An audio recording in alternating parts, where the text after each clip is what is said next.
Hello and welcome back to the Air Armoury. I'm JRH and today I'm going to be building an air shotgun.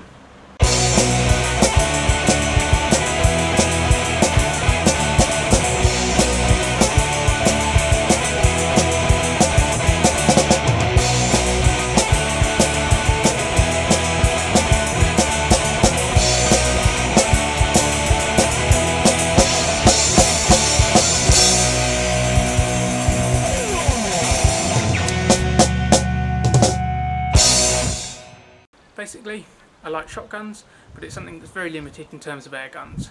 Now there are a few out there. The ones I can instantly think of off the top of my head are the Crosman 1100 Trapmaster and the Gammo Shadow Express and Viper Express.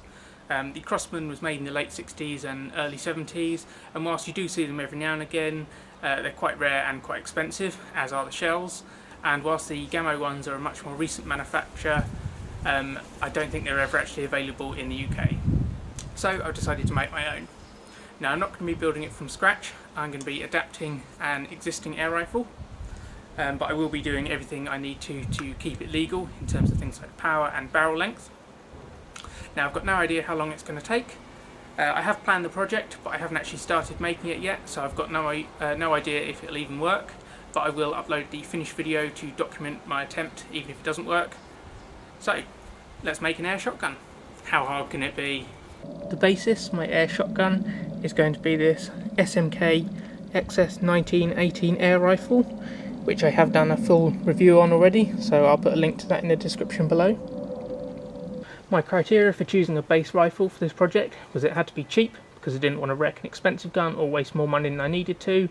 It had to be break barrel for ease of modification and loading, and in .22 caliber for my shot shells, which I'll explain in a second. Now whilst this SMK is not a great gun, it is in .22, it is break barrel, and it only set me back £35, so it ticked all the boxes. In terms of caliber, I know shotguns are usually measured in gauge or bore, but because I'm adapting a rifle I'm going to continue to refer to it as caliber. Now 177 was far too small. 2.5 would have been good, as I could have fitted more shot in, but it would have been harder to find and more expensive, so 2.2 is by far the best option. Now partly because they're readily available and cheaper, but most importantly because of how I'm planning to make my shot shells, which I'll explain first, as that's going to influence the main modifications to the gun. To make my shot shells I'm going to be using spent .22 long rifle rimfire cases.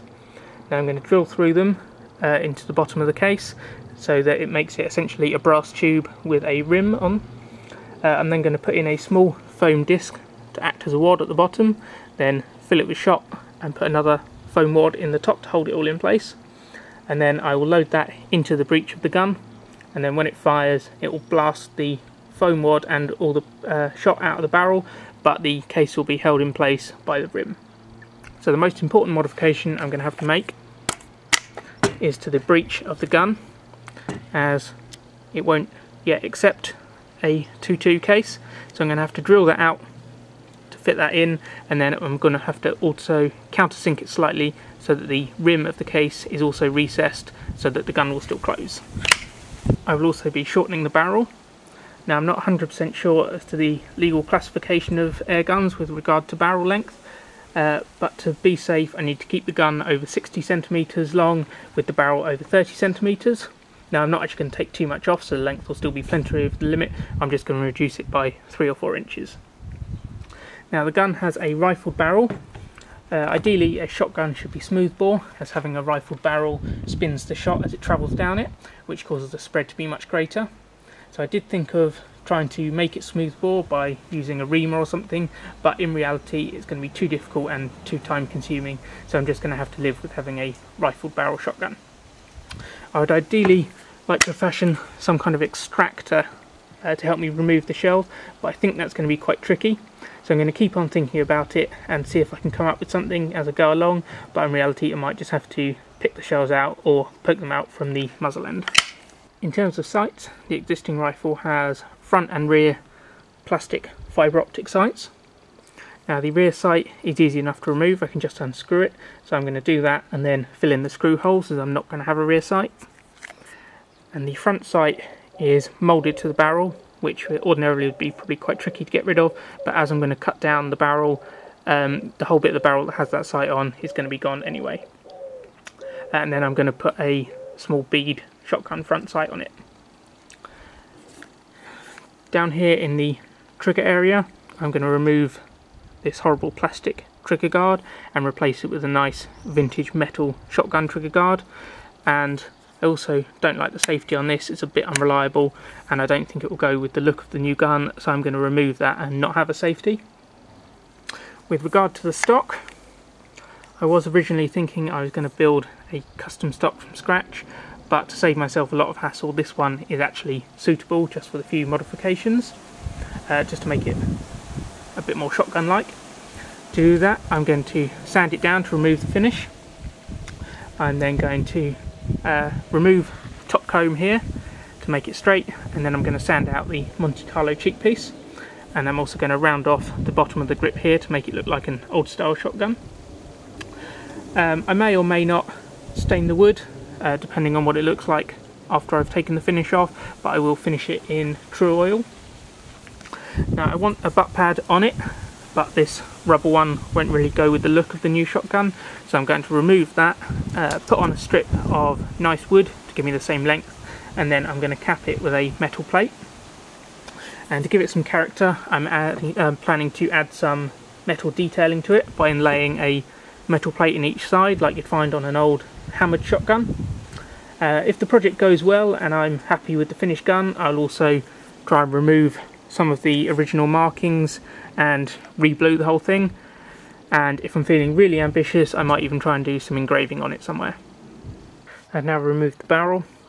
I've taken out the main screw there, which is also the pivot point, and punched out the cocking link that was in there, taken off the rear sight, removed the seal from the barrel, and I did also, without too much problem, manage to remove that front sight. It wasn't actually moulded on, it was just pushed on and a very tight fit. So I'm now ready to start modifying the barrel. So I'm now going to drill out the breech to accept the shells. Plenty of oil.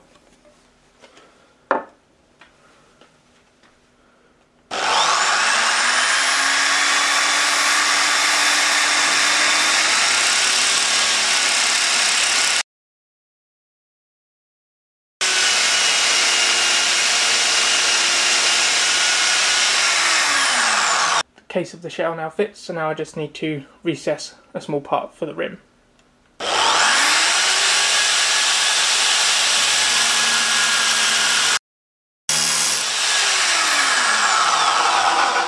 With that done, I'm going to cut down the barrel, and I've decided to take 3 inches off.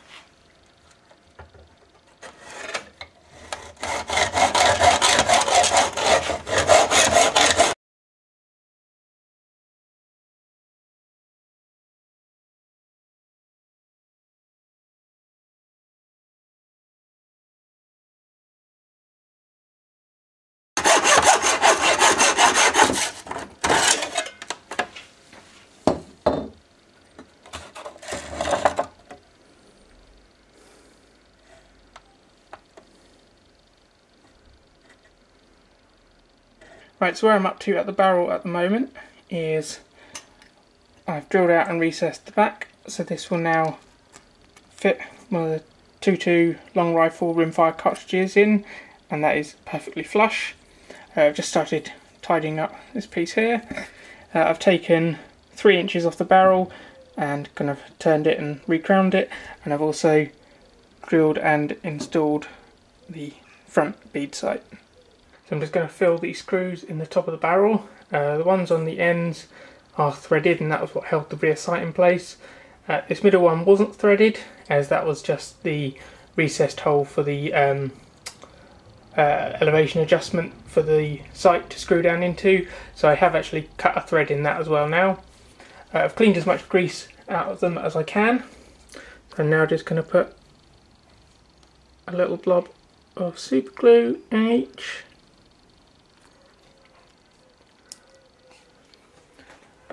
And then I'm going to fit the screws.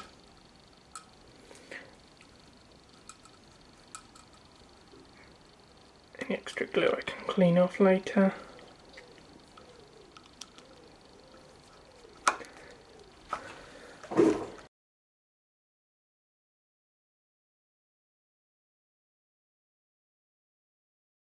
Now I just need to wait for that glue to dry, wipe off the excess, and then once the glue's dry, I'll then grind those down flush with the barrel. So those have dried.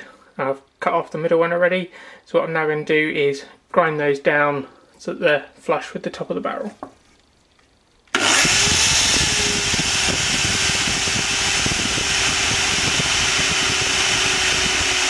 I'm now just finishing it off with some fine grade sandpaper. Now you can just about see where the screws are, but it's much better than having those big holes in it. So now I'm going to remove the safety catch.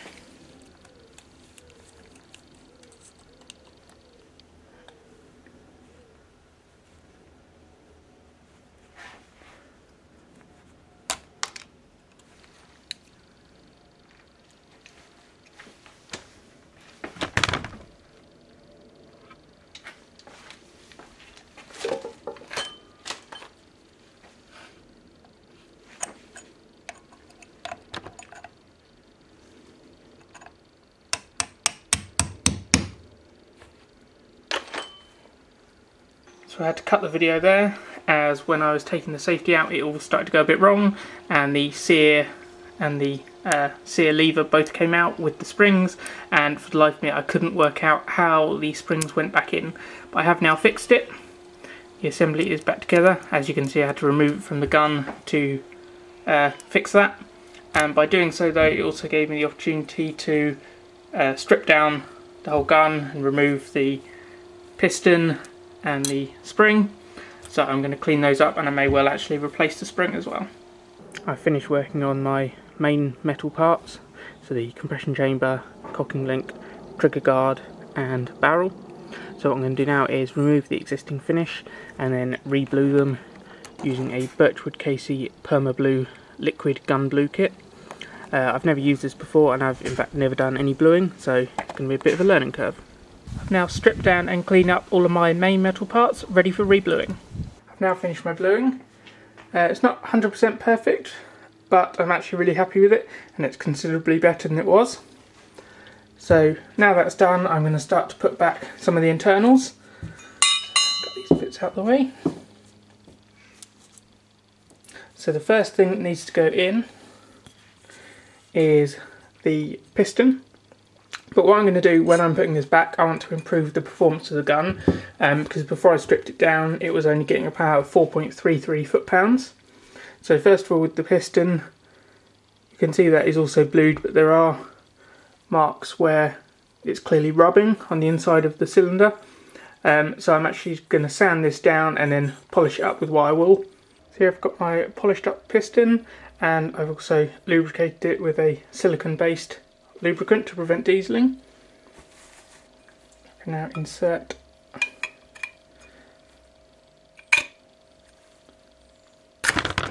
that into the back. In next is the mainspring. Now this is the original one that was in the gun, but it wasn't very powerful, and even though it's not bent or anything, it actually had no pre-compression when I took the gun apart, so I'm replacing that with a new spring. This one is a Titan XS number 6 mainspring. Now it's obviously a lot longer. I've done a calculation and it technically should fit in the gun. The only thing I need to make sure I'm careful of is to make sure it's still within legal limits. So obviously once it's back together I'll have to test it, and if need be I'll cut it down. So the spring goes in next, and then in the end this assembly, which is basically the spring guide and the end cap. I'm going to have to use a spring tool to push this in though. So it's all back together, and unfortunately the spring is too long. I try and cock the gun. It takes an awful lot of force to go all the way back, and it doesn't lock in, so the spring is too long.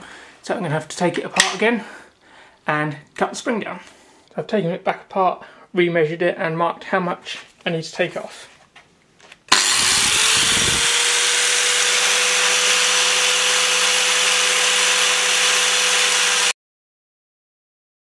I now need to heat it up and compress the end to flatten it, and then grind it down so it's flush. So the spring's all done. After I cut it down, I then heated it and squashed the end to make it flat, then quenched it in oil, ground it down so it's completely smooth, and it's ready to go back in. Just thought actually when I put it together first time I said I was using a spring tool to put the spring back in, but I didn't actually show it, so this is just something I'd made myself. Solid block at the end here, and then made with an old clamp, so you turn this and it compresses the spring. Cut to several hours later and it's finally back together and working. It turned out to be a complete nightmare. I've genuinely lost count of how many times I've had this gun apart now. I think it might have been 5 times I had to take it apart as I just could not get it to work. It turned out the issue was one of the plastic housings around the back of the spring guide. It was in back to front, and also I had the spring for the sear in upside down, so it wasn't catching on the piston when it came back. But as I say, it's all back together now. It's been tested with regular pellets and it's now running at a power of around 10.5 foot-pounds, which is fine for what I want. So with the metalwork and the internals finished, I'm now going to turn my attention to the stock. Now before I take off the existing finish and sand down the cheek piece and the raised comb here, I'm going to make the new butt pad. So I've taken the rubber one off and I've got a bit of wood here. It's not the best wood in the world, but it's going to be nice and easy because it's roughly the right thickness without me having to do much with it. So I'm just going to sand that down both sides, draw around that and cut out a new butt pad.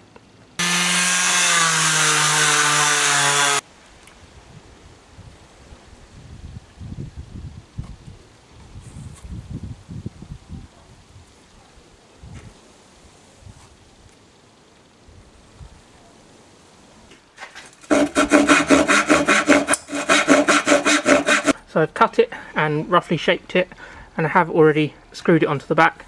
And the reason I've done it in that order is because I'm going to sand down all of this. I wanted this to get the same sand and wear as the rest of the gun so it matches up.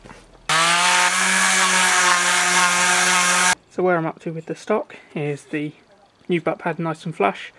I've taken out this raised comb at the top and the Monte Carlo cheek piece is now gone.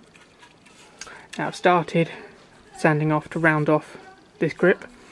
What I'm finding though is that to get that to a nice dome, I'm going to have to take quite a lot more off of here, and then I'm also going to have to indent here to cut round to it, and I'm not sure what it's going to look like there. It's going to weaken the stock, and also when I'm holding the grip I don't want my fingers to be too far round so it's uncomfortable, as this obviously wasn't designed with a domed pistol grip.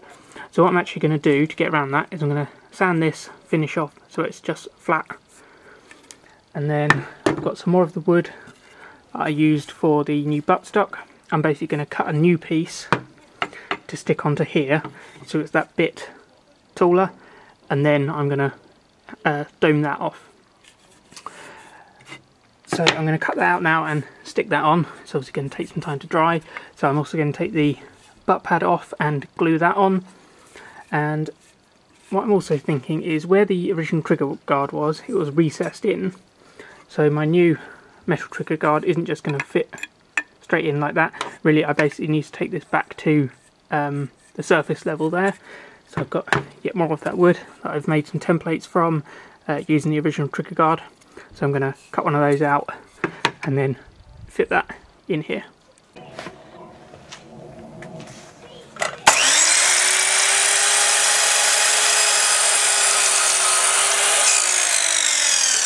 So I've stuck the wooden part of the butt plate on, and I've also stuck on and roughly shaped at the end of the grip. I do need a bit of filler in there though before I shape it finally, and also a tiny bit of filler in between the butt pad.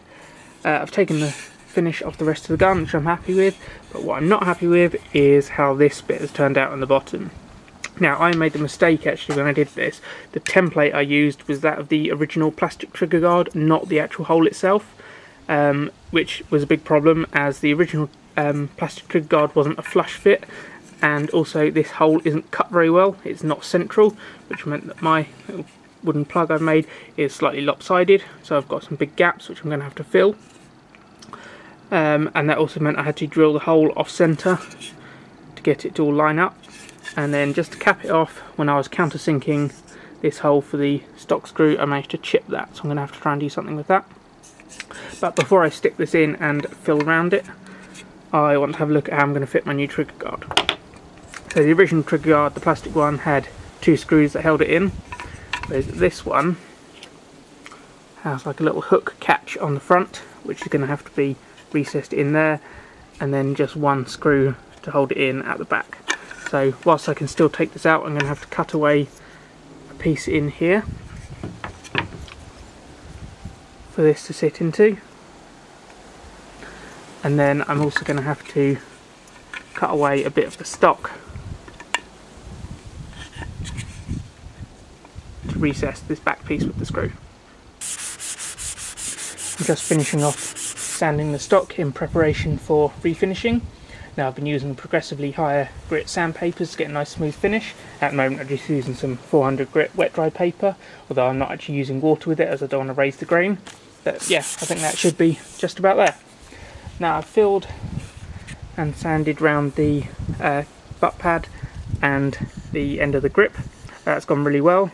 Quite a good tip actually with the filler is, rather than buying shop bought filler, I made my own by saving the dust from sanding and then mixing it with wood glue to make a paste. And that works really well. It's just as good as the proper stuff, but it actually matches the colour better as it's made from the same wood. Now unfortunately the piece around the trigger guard continued to cause me quite a lot of problems. I used a craft knife and a chisel to take out the bit for the trigger guard, but ended up taking away too much. So I then completely filled it, but the filler didn't set right, so I had to take all that out, and instead I put a small additional piece of wood in there. Now granted this looks ugly as sin at the moment. Once the stock's refinished and I've got the stock screw and the trigger guard on, you won't actually be able to see this mess underneath. Now the stock is pretty much ready for refinishing now, but I want to add some metal detailing to the gun in the shape of a butt pad and a small decorative plate on either side. Now obviously I'm not going to attach them until after I refinish the stock, but I'm actually going to make them and drill the holes now to avoid damaging the finish later on. So I have here a small sheet of 2 or 3 millimeter thick metal. I don't know what metal it is, but it's about the right thickness. It's hard enough for what I want, but it's soft enough that it's easy to work with, and it's big enough that I'll get all 3 pieces from that. I do already have my templates here to the butt pad and this decorative plate on the side, so I'm going to mark those on and then cut them out.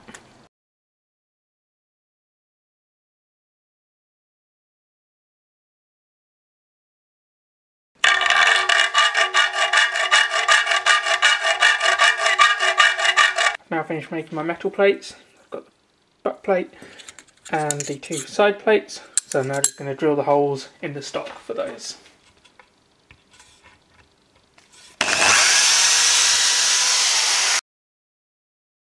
Now I've drilled all the holes, I've given it one more quick sand. So what I'm going to do now is put some grain filler on it.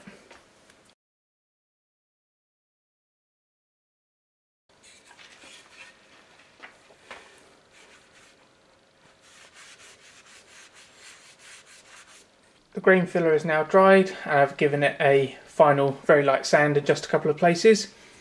I've also serial numbered the stock, and I've also put matching serial number on a couple of the other pieces, other parts of the gun, which I'll show you either later on or in the next video. Now I think this is beech or something similar. It's quite a light wood, whereas I want it to be a lot darker, so I'm going to stain it with some walnut wood dye. And I've actually put on, just screwed in another piece of wood so I can hold that so I can do the whole stock in one go, and then I've just put on a couple of handles so that I can hang it up to dry it.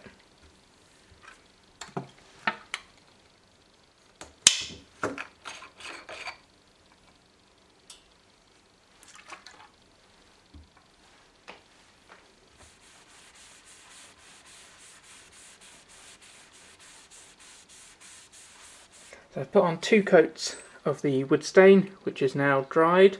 I don't know quite how well you can see the colour in this light, but it's certainly much darker than it was. So I'm now going to finish the stock with a few coats of true oil.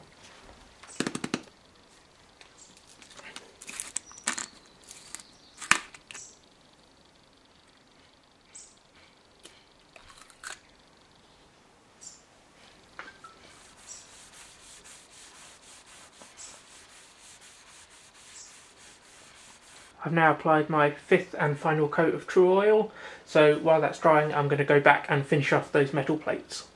So I've got one of my plates for the side of the shotgun here. I was going to do some engraving on this, but as you can see from the bit from the end of the barrel, I did a bit of practice and I wasn't very good at doing it freehand, so what I'm actually going to do with this plate instead is stamp it.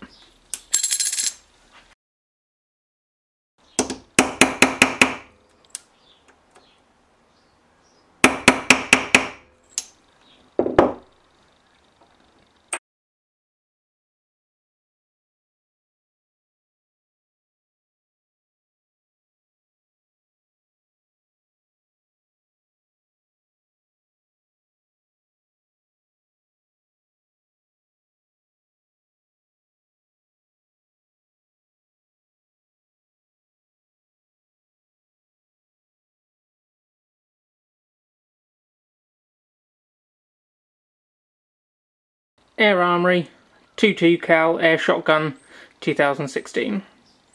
So I've got my 3 metal plates, the 2 side pieces and the butt plate. Now I've just tidied them up ready for finishing. Rather than leaving them plain metal as they are, I want them to match the bluing on the rest of the gun. Now I can't blue these, as bluing is a chemical reaction that happens to steel. I know I said earlier I don't know what type of metal this is, but I believe it's probably aluminium, or at least something largely aluminium based. Now you can buy an aluminium blackener, but I've got such a small amount to do, I'm just going to get away with using some satin black spray paint.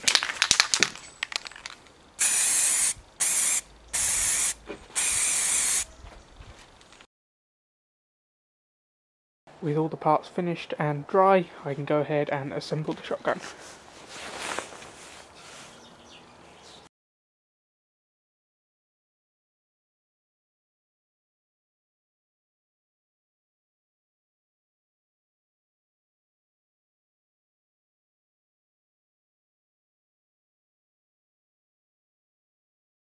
With the gun itself now finished, I should probably make some ammunition for it. As I said at the beginning of the video, I'm going to be making my shot shells out of 2.2 long rifle rimfire cases. Now these are old spent cases, and I have a friend with a firearm certificate who supplies me with these. Now I've made a few of my completed shot shells already, so I think I've got the process sorted. First thing I need to do is get a drill bit about the same size as the shell, and I'm going to use this basically as a punch, using the pointed tip of the drill bit to make a hole in the centre of the case.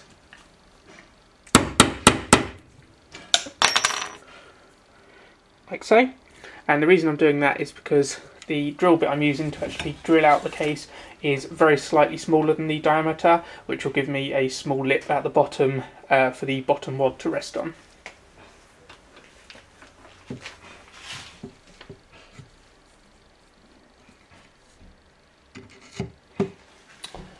And I'm just going to hold the shell steady with some pliers.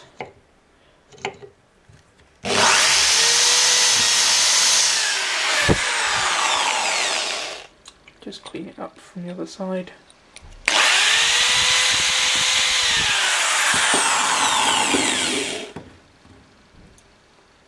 Okay, so I've drilled through the shell.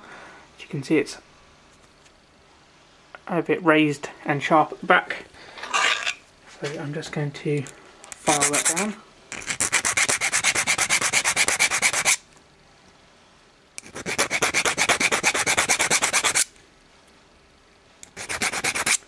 And once it's filed down,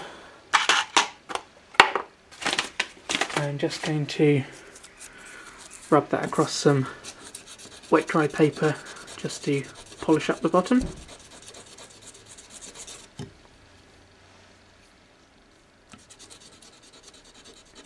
Now, because I have to hold the shell quite tightly to drill through it, and I'm just going to double check if I need to with the pliers just to straighten it out in case I've bent it slightly.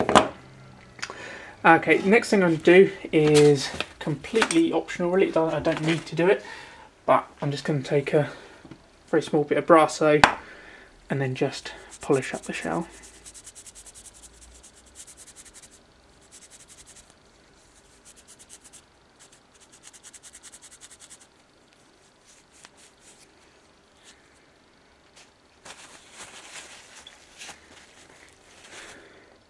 So that is the shell casing, basically finished and ready.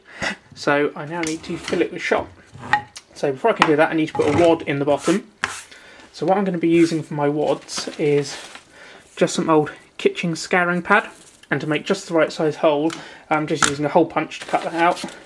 There you can see some of the old stuff I've already done, and so I've already built up a big supply of those.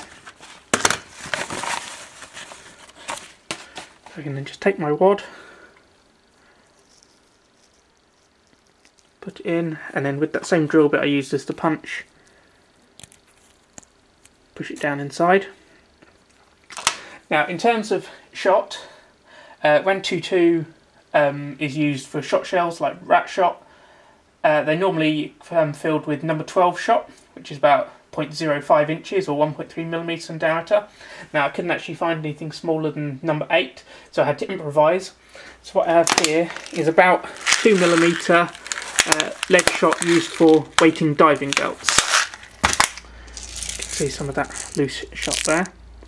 Now I'm filling my shells with 15 of these shot.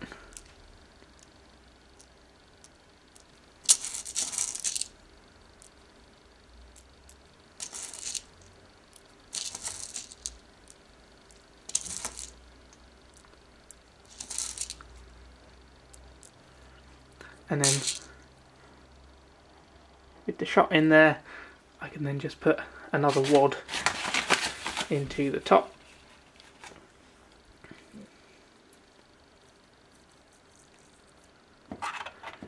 And then just pack it in with that drill bit again to make sure it's nice and tight. That's another one done. With the wads and those 15 shot, it means the total load for these shells is about 17 grains. So my air shotgun and shells are now finished. My next video will be a full review on this gun, including plenty of shooting and testing. Now it's taken me around 4 months on and off to make, and whilst I didn't originally have a budget for it, as the cost started to rise, I decided to try and keep it under £100. Now once I bought all the new parts for it, I had spent £96 and 3 pence. However, with postage included, that did tip the £100 mark, coming in at £104 and 2 pence. That included £35 for the original rifle, plus things like a new mainspring, trigger guard, wood die, the bluing kit, and 2 kilograms of lead shot. To try and reduce the cost though, I did sell the spare parts from the original SMK gun that I no longer needed, including the trigger guard, sights and butt pad, and after fees I managed to sell those for £20 and 44 pence. So offsetting that against my original cost, this gun and plenty of ammunition cost me a grand total of £83.58, which I don't think is bad. Now I know this video has been quite long already, but before I wrap it up I just wanted to talk briefly about the legality of this gun. I know quite a lot about airgun law. I've made 2 videos on it. I also have a law degree and I work in the criminal justice system. But because this does raise a few questions, which I'm sure people will be wondering about or will ask questions about, I have made some notes which I will just explain about it. First of all, dealing with the fact that I've manufactured it myself. I've not actually manufactured a new gun, I've simply slightly modified an existing one. Even if I had made it from scratch though, the fact that it's an air gun within the legal limit, having been made for private personal use, it's not a Section 1 firearm, and as it's not part of a trade or business, under Section 318 of the Firearms Act 1968, I don't need to be registered as a firearms dealer to have manufactured it. Moving on to the gun itself. Now it could be deemed to be a rifle or a shotgun or somewhere in between, so I will address both. Now if it's deemed to be a rifle, despite cutting the barrel down to 13.5 inches, which is around 34 centimetres, it's still above the legal limit as defined in the Firearms Amendment Act 1997, i.e. that it doesn't have a barrel less than 30 centimetres in length, or the whole gun is not less than 60 centimetres in length. Even with having put a new spring in it, using a regular lead pellet over the chronograph, the gun has a power of 10.79 foot-pounds, so it's under the legal limit of 12 foot-pounds, and therefore a completely legal air rifle. If it is deemed to be a shotgun, however, it raises a few more legal questions, but it's nothing that can't be satisfactorily answered. Now, first of all, the barrel length. The legal minimum length for a shotgun barrel is 24 inches or 61 centimetres, but before I cut this down the barrel was only 17 inches anyway, or 43 centimetres, so cutting it down is neither here nor there really. It makes no difference to it. The reason that doesn't matter though on this gun is that because the legal definition of a shotgun, now under the Firearms Act 1968, definition of a shotgun includes the line, that is to say a smoothbore gun not being an air gun. Now as this is an air gun and it still has a rifled barrel as opposed to being smoothbore, it's not deemed to be a shotgun, and therefore the stricter shotgun barrel length doesn't apply and it doesn't require a Section 2 shotgun certificate. Now with regard to the ammunition that I'm using in it, airgun pellets are exempt from needing a licence under Section 14B of the Firearms Act 1968. This section uses the wording ammunition for an air gun, air rifle or air pistol. So despite being shot shells, they are still air gun ammunition for an air gun. Even if you're not satisfied with that though, Section 14A also exempts cartridges containing 5 or more shot, none of which exceeds 0.36 inch in diameter. Now the shotgun shells I'm using have around 15 shot in them, and they're only about 2mm in diameter anyway. And even though it fires shot shells instead of, or I should say as well as the standard airgun pellets, it's still not classified as specially dangerous, as that term only relates to a gun with 12 foot-pounds or more power, so it's still not subject to a Section 1 firearms certificate. So with that out of the way, I hope you've enjoyed seeing how I've made this air shotgun. If so, be sure to watch my next video, which will be my review and test of it, and when that's uploaded I'll put a link to it in the description below. So until then, keep your arms in the air.